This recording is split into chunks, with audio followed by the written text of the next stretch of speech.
আজকে প্রচণ্ড ঠান্ডা পড়েছে গাইস। এই ঠান্ডাতেই চলে গেলাম মধুপুর সত্রতে, মধুপুর ধাম। সেখানে সরস্বতী পূজার দুদিন আগে আসামিজরা কীর্তন করে, কি একটা তিথি আছে আমি যদিও বুঝতে পারিনি, তাই এখন বাজে সকাল 9টা। সেখানে আমি গিয়েছিলাম এবং কিচ্ছু দেখা যায় না, কিছুটা মানে ভিডিওতে তুলে ধরেছি। তিথিটা কি সেটা জানতে পারিনি যদিও, তা ভিডিওটা অবশ্যই স্ক্রিপ্ট না করে পুরো ভিডিওটা দেখতে থাকো। টপ টপ করে বৃষ্টি পড়তেছে, মানে কুয়াশা পড়তেছে।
হ্যাঁ,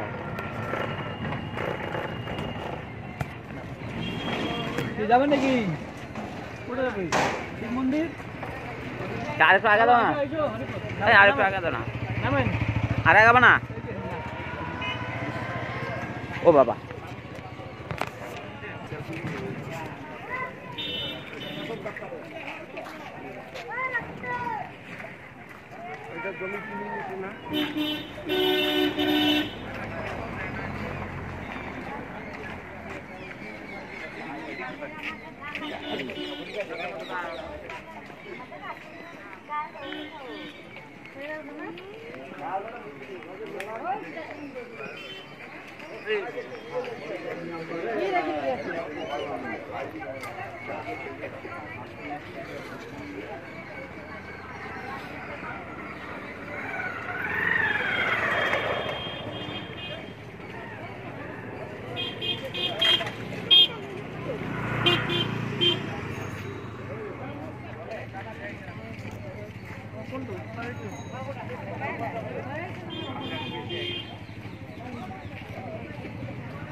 পরশুদিন তো মেলা সরস্বতী পূজা উপলক্ষে। কোথেকে লোক আসে? বিভিন্ন জায়গা থেকে, বাইরে থেকে লোক আসে। আসাম থেকেও তো লোক আসে, আসাম থেকে মানে বেশি আসে। সব আসামে গাড়ি।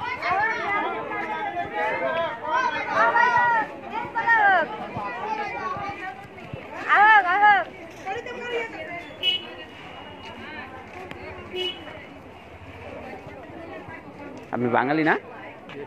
আসামিজ ভাষা বলতে পারেন?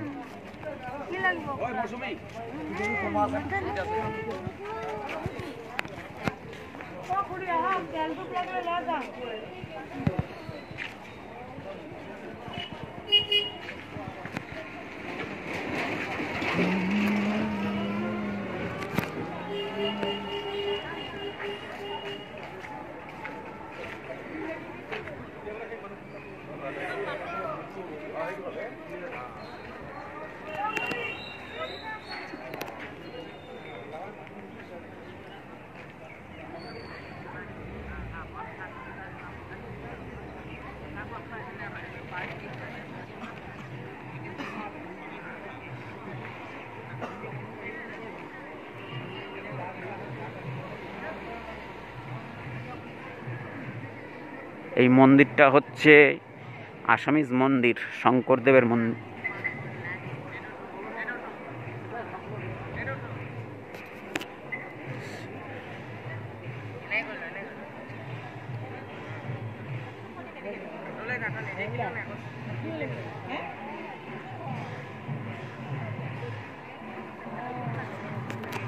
যারা আসামিজ আছে ওনারা আসেন।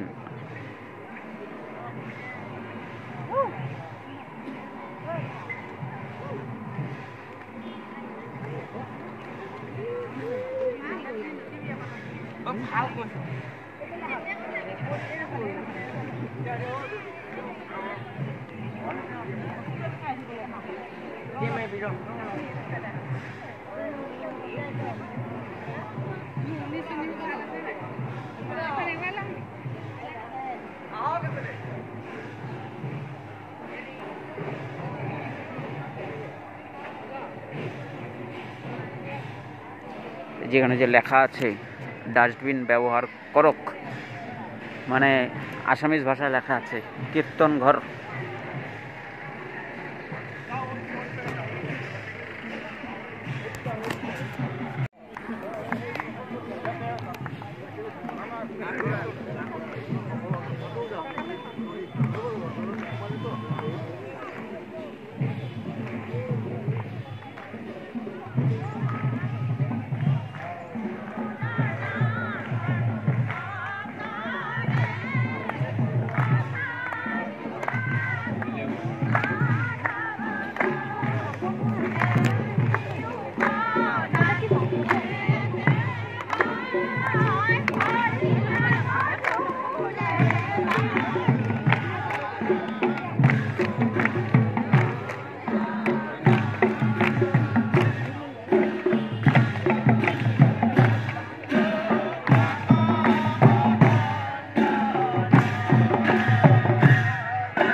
জেঠু কি অনুষ্ঠান আছে?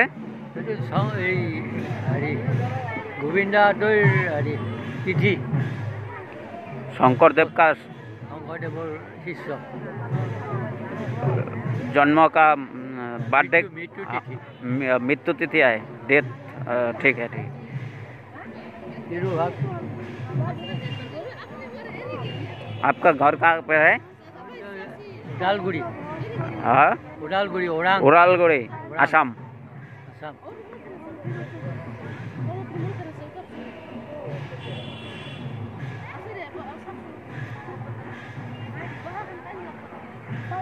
शंकरदेव का तिथि आज आज এই ছটৰ প্ৰথম ছত্ৰাধিকাৰ গোবিন্দা হাতৈৰ তিথি। डेट कितना है? अभी तो 31 दिसंबर है, 31 जनवरी है, 31 জানুৱাৰী 31 जनवरी জানুৱাৰী यही है। গোবিন্দা হাতৈৰ हाँ। তিথি। तिरुभाग इधर तिथि। क्या होगा? कितना बजे से होगा हैं? फंक्शन? कितना बजे से होगा? तो 3 दिन चलते हाँ, ठीक है।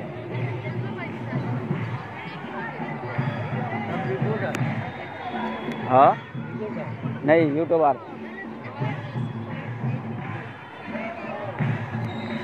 यूट्यूब पे जाएगा, हमारा जो चैनल है ना उधर मिलेगा।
কীর্তন চলি আছে যে তার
করে হরি বলো হরি বলো হরি হরে হরে হরি বলো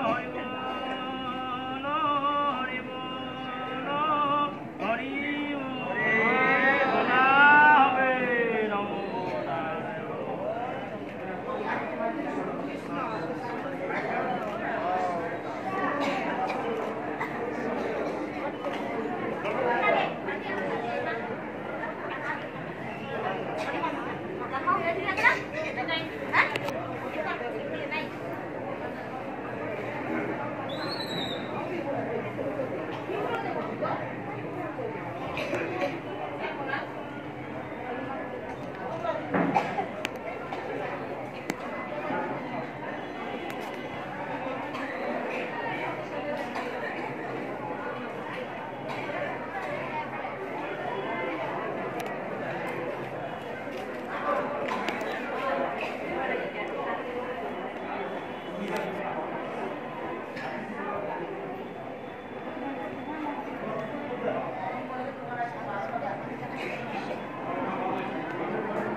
এখানে বলো এখানে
এদিকে আছে ভোগঘর যাত্রী নিবাস,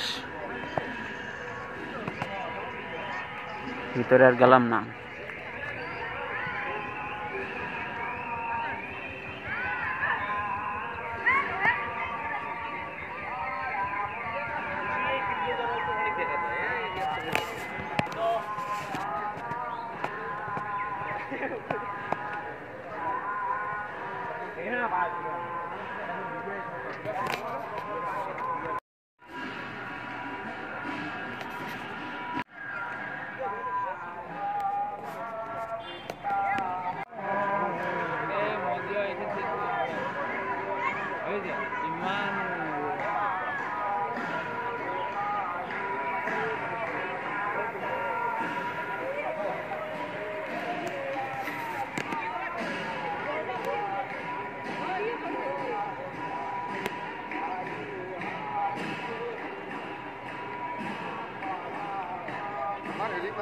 ড্রোনটা কত সুন্দর উঠতেছে ফড়িংয়ের মতো।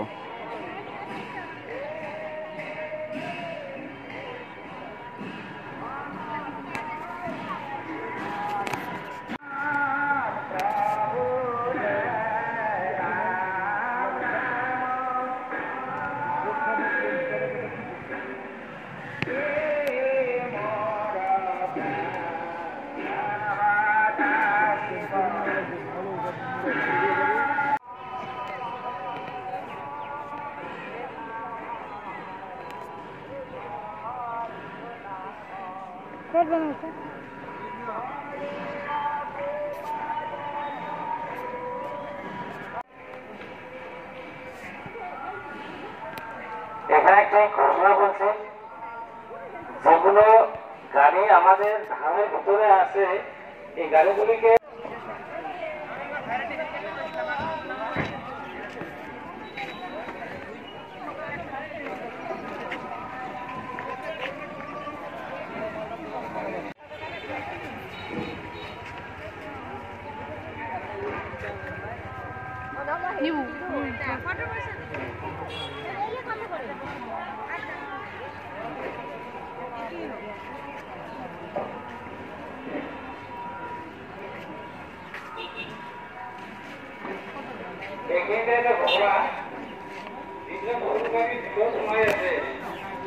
আমার ভিতর আমার পক্ষের ভিতরে গাড়ি না থাকে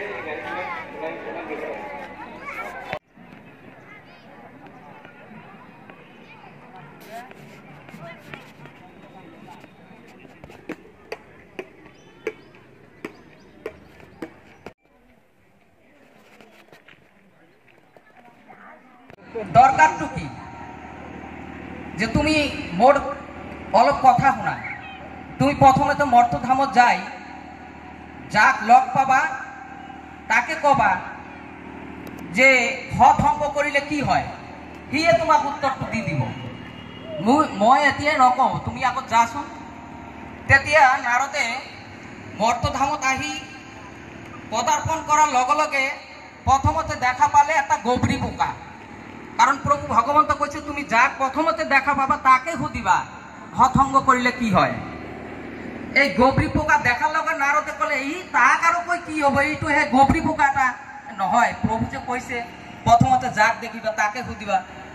তেতিয়া গবরি পোকাটো কোৱাৰ কৈছে নারদে, হে গবরি পোকা এই হংগ করিলে কি হয়।